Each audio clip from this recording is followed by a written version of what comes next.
Let's talk about Star Citizen, which we haven't talked about in a while.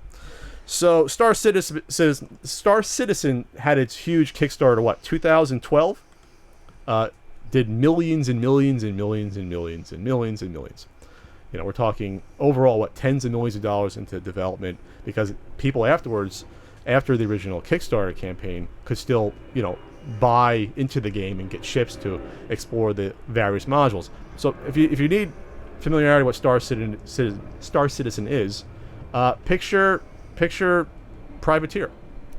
Picture a game like Freelancer. Picture a modern version of that where you're in space. You can do exploration. You can be a space pirate. You get your own ship. You can be a trader. You can be a bounty hunter. You can be a mercenary. And there's storylines and planets involved in different alien races all going against each other. So Star Citizen is from Chris Roberts, who was actually involved in some of those heralded franchises. He was involved with Privateer. He was involved with Wing Commander. And now he's heading this game up. But this game is looking to do something different. And that is combining not just gameplay elements from stuff like Freelancer or Privateer or Wing Commander, air combat exploration. It's bringing you down to the planets in a way that No Man's Sky is attempting to do, but it's also incorporating other elements like getting out of your ship and going to first-person perspective. And that's where this game is hoping to do something that has been done to the same extent before, and combining different gameplay elements. And before, people thought that, well, this is this is great, but it's also pie in the sky. It's way too ambitious. It's never going to come out. It's 2012. All we've seen are separate building blocks that have not been attached together. Yeah, different modules that you can play. I can play the first-person shooter version. I can play this module where I'm on the ship or I'm in the space station. But to this point, there was no evidence that this was going to come together as a gameplay experience, combining them until now. We got Gamescom rolls around, and they roll out a 52-minute gameplay demo, and frankly, I was blown the fuck away. I cannot. This is something that's never been done in games before. I can say that without hyperbole. This was nothing. This was gameplay. I'll do the short version, then I'll do the long version. It goes from getting off your ship, flying around, getting off your ship, landing at a station, accepting a mission, walking inside a big station, talking to a guy, accepting a mission, walking back onto your ship, going up, going to the planet, basically hyperdriving or warping or portaling to the next planet, flying down to the planet, getting out. I'm skipping it. I'm skipping parts. Going on doing space combat. Going inside a ship, getting outside your ship, going inside the ship, first person shooting inside the ship, getting this black box, getting a black box, getting this little hover bike, space bike, flying that from this destroyed ship into your own ship. That, by the way, a second human player is piloting. By the way, flying to that ship, going down to the planet, doing ground combat with vehicles and first person shooter perspective. This is all one game, all with no loading in between, all with only very minor glitches. I think only one major one I saw. With the bike. With the bike disappearing from the perspective of the second player. And this was the most beautiful thing I've ever seen, that they pulled it off, even for a 50-minute demo, but it was all being played in real time. Yep. Like, something could have went horribly wrong and it didn't. What interested me was the no shortcuts aspect. Something that might sound mundane to some people, but the elevators being real. Yes. Lifting. It wasn't like you stepped into an elevator and it loaded up the next scene. The elevators, they work. It's all part of an actual structure. Or the part where the guy's in the ship and he just keeps rotating it around and around and around and around, and the other player's standing outside and he's looking at him, and you can see the ship rotating. And it's to get into more detail. So the first part of the demo is when they fly down to this planet and there's this base there. It's like a futuristic sort of something designed out of like Aliens or something. Where it's like big machinery or big iron frames and stuff. It's cool. That was actually the first thing I thought of, was like LV-426. Yeah. And then, so again, there's two human players playing it. There's a guy who's actually piloting the ship, which has a cargo hold, and there's the other player that gets out.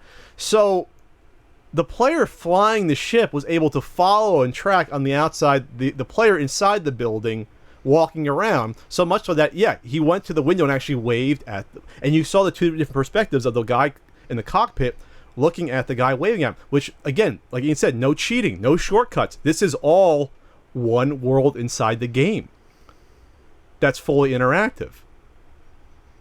And So- I mean, that's been done in MMOs before, but it's just it's the seamlessness of all of it. You know, it's not here's a chunk of the map and there's another chunk of the map and there's another chunk. And then I'm gonna walk outside this base, walk up into my ship, Yeah. and then into the cockpit, Right. and then so he walks out of the he walks out of the building, gets a mission. Then he walks into the ship and gets into the turret.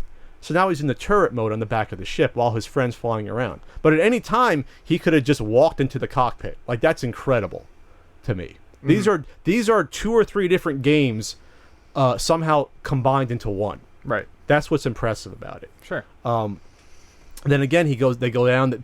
They fight off a few pirates. They have to retrieve the black box or information from the ship. That's their mission.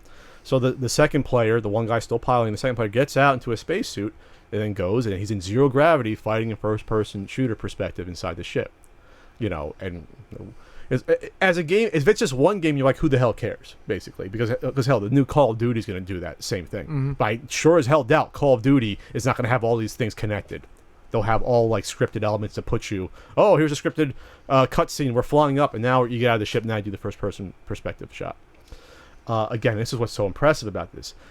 Like when the guy was retrieving these items, he actually had to bring the items when he's down on the planet near the end. He has to grab and hold the item and carry it to the ship and put it in to activate the next event. Which, spoilers, the end of them is 3 or 4 ships coming down to basically steal the cargo that they just retrieved from the planet. Yeah, the guy giving them the missions, He's like, man, I'll take a look. Let me just see what you guys are. Yeah. It's a quintessential, screw job. So I can't play this game because I will never stop playing it if I start to play it. I mean, that's what the channel becomes Star Citizen. Pat plays Star Citizen, or Pat and Ian play Star Citizen together, because this is literally my dream game. This is the game I've wanted forever. Whenever I read about games in the past after Privateer 2, I'm like, oh, they're doing Privateer 3 online, and they cancel that. Then you hear about all these other games that do little elements here and there, but nothing that's put it all together like this is looking to do. And I think that's kind of why I'm a No Man's Sky apologist. It doesn't really matter what it is. Space exploration games of any sort are kind of my favorite thing, and there's been so few in recent years. And I'm sure that there are some on PC, but you have to remember I'm just recently a PC gamer again. So Star Citizen is very exciting to me. Again, this doesn't mean the game's coming out tomorrow. It probably will not come out for probably another year. Yeah, but if not longer. What this means is that this works. It's a proof of concept that it works. They've combined all the elements together into this is what the game will be. And at this point, then, it's just stitching it all together even more. I mean, hell, they've shot and recorded all the footage, all Gary Oldman and whoever else they have, all the actors on this. That's all done. That's the easy shit. All the cut scenes and talking. That's the easy. The hard part is just getting all these gameplay elements to kiss and make out with each other, to put it nicely, I guess. To marry them together. And I'm excited. And so, yeah, check out. It's 52 minutes of gameplay. My mouth was not dropped, but I couldn't look away for most of it. I just couldn't. Yeah. Boarding, you're flying to a space station, flying between planets, picking up missions, touching down on new worlds without transitions, but with also having enemies and cool vehicles that you can man. And again, 2 players working together at the same time. Ian, would you be my pilot? I would. My wingman. Would you want to be the pilot or co-pilot? Co-pilot? I'm not very good at flying. Oh, okay. You would be the guy going out and doing the missions? Sure. Okay. Yeah. You heard it here first. Star Citizen YouTube channel 2017.